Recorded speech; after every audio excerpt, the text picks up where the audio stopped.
अपना ला हो नया साल में जान अपन दुल्हन बना ला हो करेला साचा प्यार ता हमके अपना ला हो नया साल में जान अपन दुल्हन बना ला हो हनीमून के अभी जाके टिकट कटाना हो नया साल में जान अपन दुल्हन बना ला हो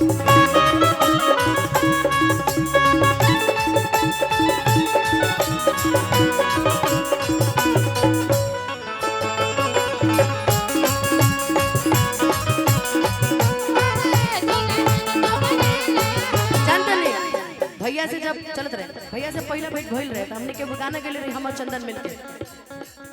अरे बघवा बिरादरी कहल जाला यही राना के बघवा बिरादरी कहल जाला यही राना के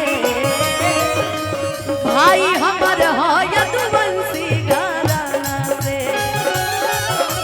जतिए बुलंद हो मालूम बाजमना के लाभर हमर हो यदुवंशी घराना के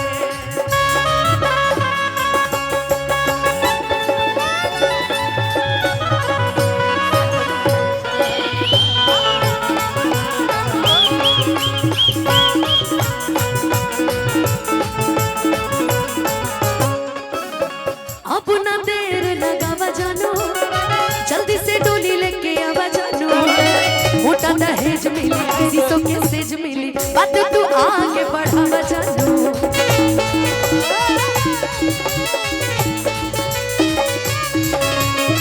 अब ना देर लगावा जानो जल्दी से डोली लेके आवा जानो मोटा दहेज मिली शीशों के सेज मिली बतिया तू आगे बढ़ावा जानो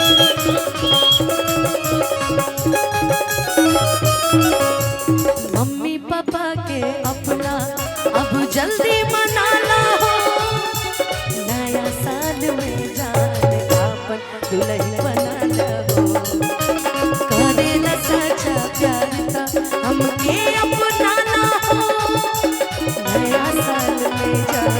अपन दुल्हन बना ला हो नया साल में जान अपन दुल्हन बना ला हो नया साल में जान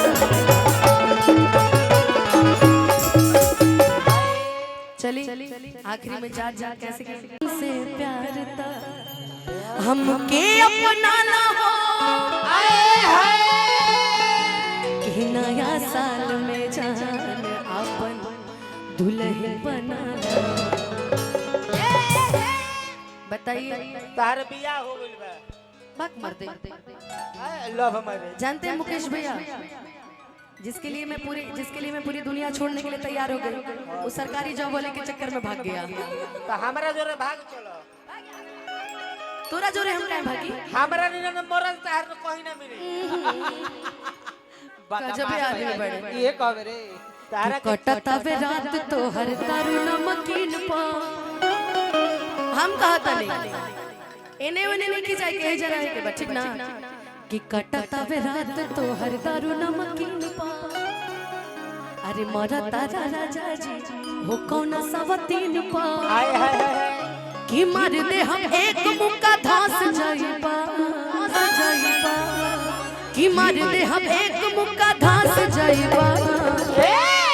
कि दूसरा से राजा जी फांस जाइबा आई लव में हरि के प्यार लगा रस जाइबा में हरि के प्यार लगा रस जाइबा दूसरा से राजा जी फांस जाइबा में हरि के प्यार लगा रस जाइबा में हरि के प्यार लगा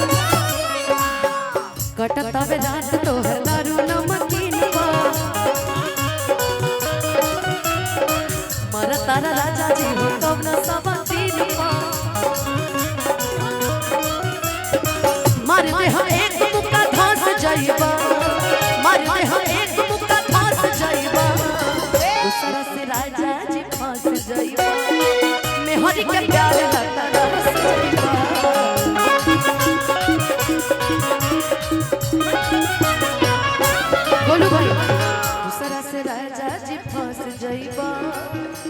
के प्यार ना तरस जाइबा